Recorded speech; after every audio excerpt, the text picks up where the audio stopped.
இன்று மாலை 3வது முறையாக மோடி பிரதமர் பதவியேற்க உள்ளதை முன்னிட்டு டெல்லி இந்தியா கேட் பகுதியில் வரவேற்பு பதாகைகள் வைக்கப்பட்டுள்ளது. இது குறித்த கூடுதல் விவரங்களை டெல்லியில் இருந்து எமது தலைமை செய்தியாளர் ராஜேஷ் வழங்கிட கேட்கலாம். ராஜேஷ், வணக்கம். மேலும் விவரங்கள். பிரியங்கா, இன்று மாலை 7:15 மணிக்கு பிரதமர் பதவியேற்பு விழா என்பது நடைபெற இருக்கின்றது. டெல்லி முழுவதும் இதற்கான வரவேற்பு பதாகைகள், தோரணங்கள் போன்றவையெல்லாம் அலங்கரித்து வைக்கப்பட்டிருக்கின்றது. குறிப்பாக தற்போது நாம் இருக்கக்கூடிய பகுதி டெல்லியில் இருக்கக்கூடிய இந்தியா கேட் பகுதி. இந்த இந்தியா கேட் பகுதியில் பிரதமர் மோடி அவர்களுடைய உருவப்படங்கள் ஆங்காங்கே பதாகைகளாக வைக்கப்பட்டிருப்பதை நாம் பார்க்கின்றோம். பிரதமருடைய பல்வேறு விஷயங்களை குறிப்பிட்டு, அவர்களுடைய சாதனைகளை, பல வாசகங்களை குறிப்பிட்டு இந்த பதாகைகள் வைக்கப்பட்டிருக்கிறது. அதே போல பாஜகவினுடைய கொடிகளும் ஆங்காங்கே வைக்கப்பட்டிருக்கிறது. இந்த ஒரு இடம் மட்டுமில்லாமல் பல இடங்களிலும் இதே போன்றதொரு காட்சியை நம்மால் பார்க்க முடிகின்றது. டெல்லியினுடைய பிரதான பகுதிகளில் இதுபோன்று பிரதமருடைய படம், அதே போல பாஜகவினுடைய அந்த சாதனைகள் அடங்கிய பட்டியல், பாஜகவினுடைய கொடி உள்ளிட்ட விவரங்கள் எல்லாம் வைக்கப்பட்டிருக்கிறது. விழாவை ஒட்டி பல்வேறு பன்னாட்டு தலைவர்களும் வந்திருக்கக்கூடிய சூழ்நிலையில் டெல்லி முழுவதும் போலீசார் உஷார்படுத்தப்பட்டிருக்கிறார்கள். முக்கிய இடங்களில் பாதுகாப்பு பலப்படுத்தப்பட்டிருக்கிறது.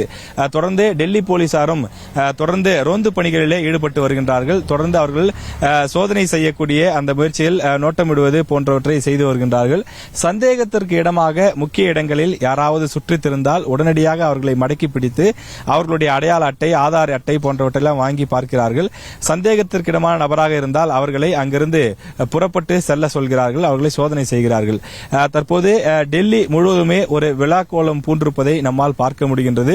கடும் வெயில் ஒருபுறம் வாட்டி வதைத்து வரக்கூடிய சூழ்நிலையிலும் மாலையில் நடைபெறக்கூடிய இந்த நிகழ்வுக்காக குடியரசுத் தலைவர் மாளிகையில் வண்ண விளக்குகளை கட்டுவது, பூக்களால் அலங்கரிப்பது, வரக்கூடிய விருந்தினர்களுக்கு தேவையான சிறப்பு ஏற்பாடுகளை செய்வது உள்ளிட்ட பணிகளை அவர்கள் செய்து வருகின்றார்கள். அதே போல அந்த குடியரசுத் தலைவர் மாளிகை ஒட்டிய பகுதிகளாக இருந்தாலும், இந்தியா கேட் போன்ற முக்கிய பகுதிகளாக இருந்தாலும் அந்த பகுதிகளில் தீவிரமாக போலீசார் கண்காணிப்பு பணியில் ஈடுபட்டிருக்கிறார்கள்.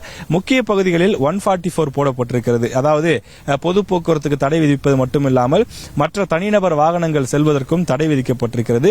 ட்ரோன்கள் 2 நாட்கள் வானில் பறப்பதற்கு தடை விதிக்கப்பட்டிருக்கிறது இந்த டெல்லி பகுதியில். தொடர்ந்து பன்னாட்டு தலைவர்கள் பலரும் வர தொடங்கியிருக்கிறார்கள். நேற்று வங்கதேசத்தினுடைய பிரதமர் வந்திருந்த நிலையிலே இன்றைய தினம் பூடான் பிரதமரும் வந்திருக்கின்றார். எனவே தொடர்ந்து இலங்கை உள்ளிட்ட பல நாடுகளிலிருந்து, இந்தியாவினுடைய அண்டை நாடுகளிலிருந்து பல தலைவர்களுக்கு அழைப்பு விடுக்கப்பட்டு அந்த தலைவர்கள் தொடர்ந்து டெல்லி நோக்கி வந்த வண்ணமாக இருக்கிறார்கள். வரக்கூடியவர்களுக்கு சிறப்பு வரவேற்பெல்லாம் கொடுக்கப்பட்டு வருகின்றது. டெல்லியை பொறுத்தவரையில் தற்போது விழாக்கோலம் பூண்டிருக்கின்றது. பிரதமர் பதவியேற்பு விழாவிற்கு உற்சாகமாக அனைத்து ஏற்பாடுகளும் செய்யப்பட்டு வருகின்றது. இந்தியா கேட் பகுதியிலே இந்த சிறப்பு ஏற்பாடுகள் செய்யப்பட்டிருக்கக்கூடிய அந்த காட்சியை நாம் பார்க்கின்றோம்.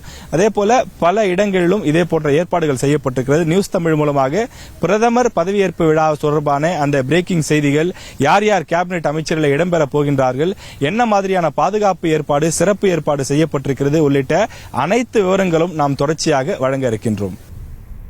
களத்திலிருந்து செய்திகளை வழங்கியதற்கு நன்றி ராஜேஷ். செய்திகளை உடனுக்குடனும் துல்லியமாகவும் தெரிந்து கொள்ள சப்ஸ்கிரைப் பண்ணுங்க.